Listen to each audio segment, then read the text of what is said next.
À celui qui vaincra. Je vais parler aux gens qui viennent à l'église et puis ils pensent que tout sera facile.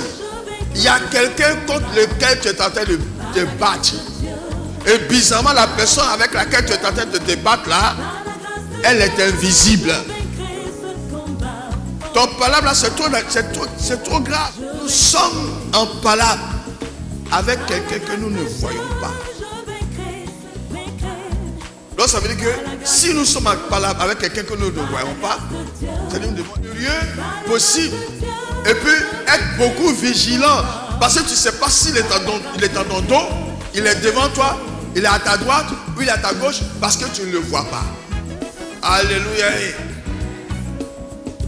Mais toujours est-il que nous devons avoir la victoire.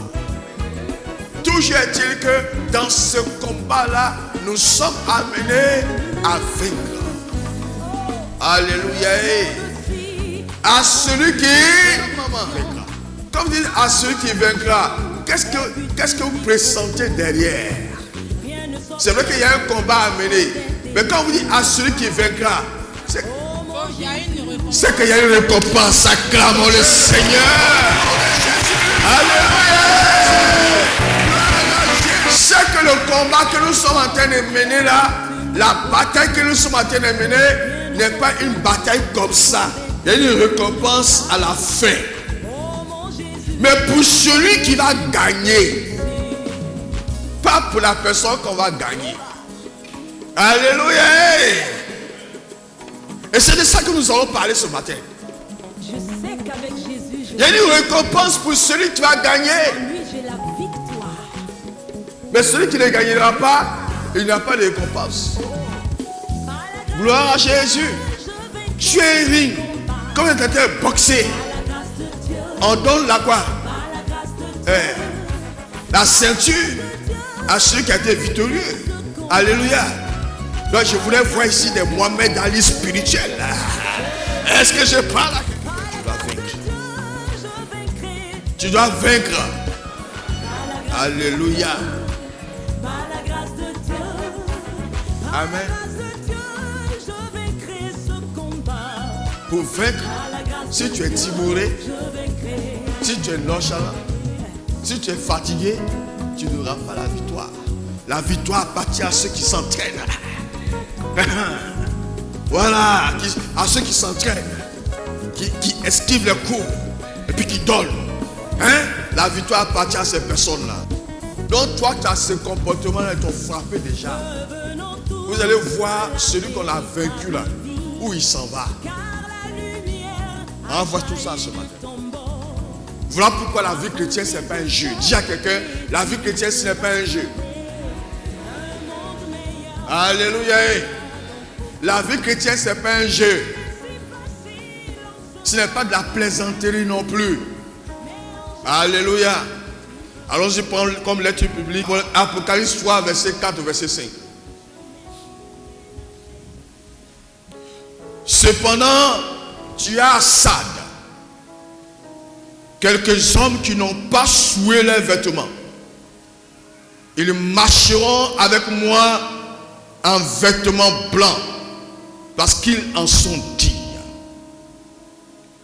Celui qui vaincra sera revêtu ainsi des vêtements blancs. Je n'effacerai point son nom du livre de vie. Et je confesserai son nom devant mon Père et devant ses anges. Parole du Seigneur. Parole du Seigneur. Grâce à Dieu. Alléluia. Amen. Cependant, tu as Assad, quelques hommes qui n'ont pas souillé leurs vêtements. Ils marcheront avec moi en vêtements blancs parce qu'ils en sont dignes. Alléluia. Ici, Dieu parle de dignité. Quelqu'un qui est digne. En être digne, ça veut dire quoi? En être digne veut dire quoi? Il mérite. Il mérite. Donc, je veux déjà attirer l'attention d'un frère, d'une soeur, pour dire qu'ici, dans la présence de Dieu, il n'y a pas de cadeau. Il n'y a pas de cadeau comme on vous l'a fait croire depuis des millénaires. Tout se mérite, tout se paye dans la présence de Dieu. Alléluia.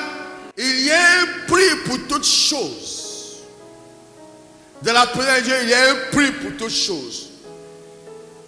Tu veux être sauvé, il faut abandonner le péché. Voilà le prix qu'il faut payer pour le salut de ton âme. Pour être sauvé, il faut abandonner le péché. C'est le prix qu'il te faut payer. Tant que tu n'as pas abandonné le péché, ton acceptation de Christ est nulle. Je veux le dire à une personne ce matin. Ne te blague pas. Ne te masturbe pas l'esprit en pensant que si tu n'as pas abandonné le péché, toi tu vas aller au ciel. L'homme de Dieu, le prêtre, l'évangéliste, le quiconque qui va te dire que tu vas aller au ciel parce que tu es l'homme le plus beau de la terre, il t'a menti. Pour que tu ailles au ciel, il y a un prix à payer. Et le prix à payer, c'est l'abandon du péché. Sur tous les plans. L'abandon du péché et l'acceptation de Christ comme ton Seigneur et ton Sauveur. Si tu as abandonné le péché et que tu n'as pas accepté Jésus comme ton Seigneur et ton Sauveur, tu n'as rien fait. Est-ce que je peux te parler ce matin? Si tu as accepté le Seigneur Jésus comme ton Seigneur et ton Sauveur et que tu n'as pas encore abandonné le péché, tu n'as également rien fait. Alléluia. Pour aller au ciel, pour être sauvé, il faut abandonner le péché sur tous les plans. Quand je dis abandonner le péché sur tous les plans, je parle de l'adultère, je parle de l'impudicité, je parle de la fornication, je parle de la masturbation, je parle de la pornographie, je parle du mensonge, je parle du vol, je parle des calomnies, je parle de tout ce que vous pouvez connaître. Alléluia. Tant que tu n'as pas abandonné ces choses, tu ne peux pas être qualifié pour le ciel. Alléluia. Donc tu dois abandonner le péché et accepter Jésus comme ton Seigneur et ton Sauveur. Accepter Jésus veut dire quoi? Ne plus marcher par ton propre raisonnement, mais marcher par la parole de Dieu, marcher par les saintes écritures, marcher dans la sainte doctrine. C'est ça, accepter Jésus. Alléluia. Gloire à Dieu. C'est le prix qu'il faut payer. Rien n'est gratuit. Le prix à payer, c'est ça. L'abandon du péché, le mensonge, la tromperie, l'infidélité. Si vous n'avez pas encore abandonné ces choses, vous êtes là inutilement. Je répète, si vous n'avez pas encore abandonné ces choses, vous êtes là inutilement. Gloire à Dieu. Tu n'as pas encore doté ta femme. Tu es là inutilement. Tu es chez garçon qui ne t'a pas encore doté. Tu es là inutilement. Tu es une pécheresse. Je ne suis pas en train de t'accuser, mais je suis en train de te donner l'évangile, la parole de Dieu. Alléluia. Tu es une pécheresse. Est-ce que je parle à ton cœur? C'est ça. Cependant, tu as ça de quelques hommes qui n'ont pas souillé leurs vêtements. Donc Dieu nous demande à ce que nous ne puissions pas quoi? Souiller notre vêtement. Alléluia. Le vêtement dont on parle là, ce n'est pas ton pantalon noir et ton costume noir qui est sur toi. Ce n'est pas ton pantalon bleu et ton costume bleu qui est sur toi. Alléluia. Le vêtement dont on parle, c'est ce dont ton corps spirituel est revêtu. Et le corps spirituel d'un homme est revêtu d'une robe. Alléluia. Et tant que cette robe n'est pas blanche à briller, tu n'es pas capable d'entrer dans le royaume des cieux. Chaque fois que tu pêches, comme je l'ai dit la dernière fois, chaque fois qu'un homme pêche, sa robe est tachetée. Quand tu mens, il y a une tache qui vient sur ta robe. Quand tu commets l'adultère, il y a une autre tache qui vient sur ta robe. Quand tu commets l'impudicité, il y a une autre tache qui vient sur ta robe. Quand tu te masturbes, que tu sois femme, que tu sois garçon, il y a une tache qui vient sur ta robe. Quand tu regardes la pornographie, il y a une autre tache qui vient sur ta robe. Alléluia. Donc tu seras disqualifié pour le royaume des cieux. Et il y a ça quelques personnes qui n'ont pas souillé leur habit. Est-ce qu'il y a parmi vous des gens qui n'ont pas souillé leur habit? Alléluia. Quand tu acceptes Jésus-Christ Nazareth, son sang qui a coulé à Golgotha, ce sang coule sur ta vie, lave ta robe de tout ce qui est saleté, de tout ce qui est déchet. Et cette robe-là devient à nouveau une robe blanche, éclatante, étincelante. Elle brille.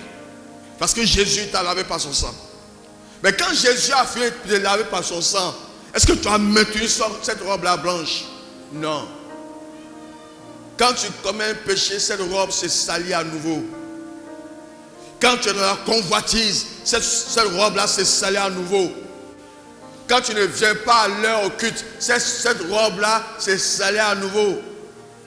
Quand pendant qu'il y a le culte, au lieu d'être connecté à la prière, tu es en train de causer. Pendant qu'on est en train de faire le culte, cette robe se salit à nouveau. Alléluia. Voilà pourquoi Jésus-Christ dit, il y a quelques personnes à Sardes qui n'ont pas sali leur robe. Il y a quelques personnes, il n'a pas dit c'est toute l'église, il n'a pas dit c'est toute la communauté de Sardes, il dit quelques personnes. Quand il pourrait dire, il y a quelques personnes à la maison qui n'ont pas sali leur robe. Alléluia. Qui n'ont pas souillé. Gloire à Jésus. Et toi qui me écoutes ce matin, est-ce que tu fais partie de ces quelques personnes? Toi qui m'entends ce matin, est-ce que tu fais partie de quelques personnes? Il n'a pas parlé des chantres. Il n'a pas parlé des diacres. Il n'a pas parlé des pasteurs. Il n'a pas parlé des leaders. Il a parlé des gens qui n'ont pas souillé leur robe. Alléluia. Donc je voulais te dire que ton titre de chant principal, maestro, ça ne veut rien dire. Je vais te dire ton titre de leader. Je m'appelle leader, le prophète Élysée. Ça ne veut rien dire. Est-ce que ta robe n'est pas souillée? C'est ça qui est important. C'est moi l'évêque. L'évêque tant. Ça ne veut rien dire. Évêque, ce qui intéresse Dieu. Est-ce que ta robe n'est pas souillée? Alléluia. Est-ce que ta robe n'est pas souillée, mon frère? Toi qui dis que tu es serviteur de Dieu, qui ne fais pas parler de Dieu. Tu ne l'évangélises pas. Tu ne rends pas visite. Tu ne fais rien dans l'église. Tu n'entretiens pas le temple de Dieu. Est-ce que tu es serviteur de Dieu? Est-ce que ta robe n'est pas souillée? C'est la question qu'il faut se poser. Ton départ peut être aujourd'hui comme demain. Ton départ peut être dans 1 heure. Ton départ peut être dans 2 heures. Ton départ peut être dans 3 heures. Alléluia. Est-ce que ta robe est propre? C'est à toi que je pose la question. Est-ce que ta robe est propre? Alléluia. Je l'ai dit la dernière fois.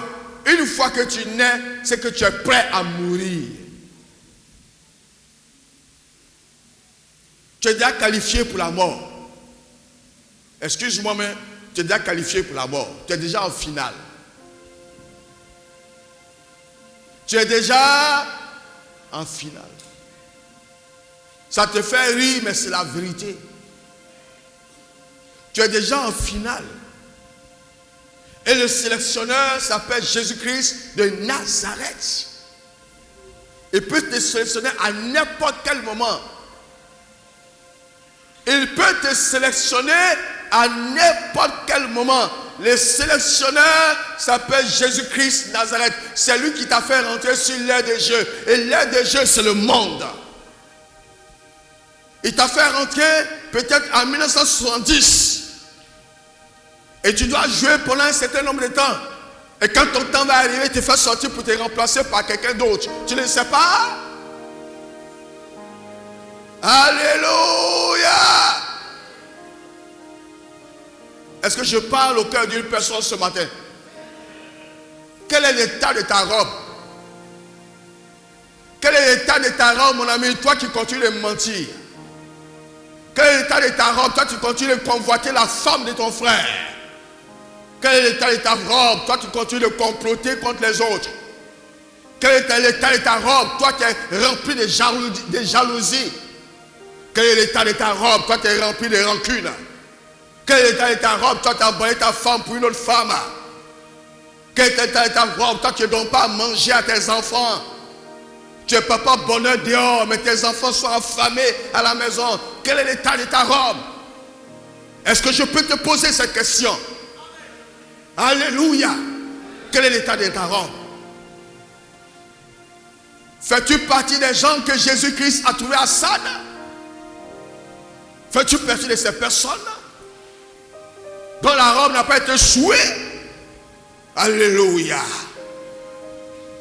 Cependant, tu as ça de quelques hommes qui n'ont pas souillé leurs vêtements.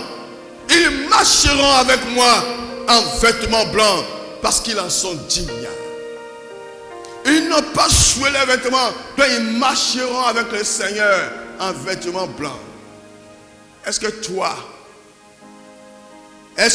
tu me regardes ce matin, tu m'écoutes ce matin, tu fais partie de cette sélection? Est-ce que tu fais partie de cette sélection?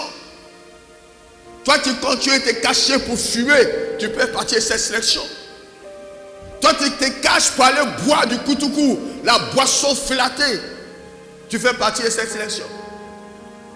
Alléluia.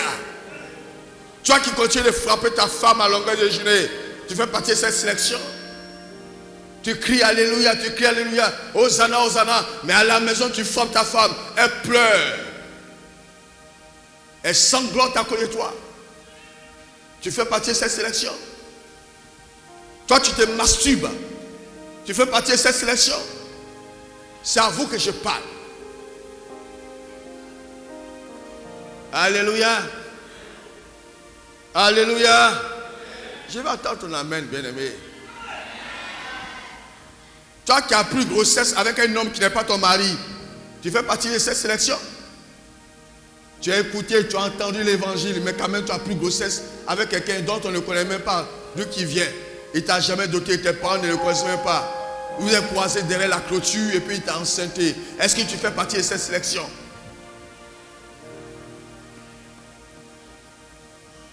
Et regarde à toi-même, qui es-tu? Quand tu dis au nom de Jésus, qui es-tu?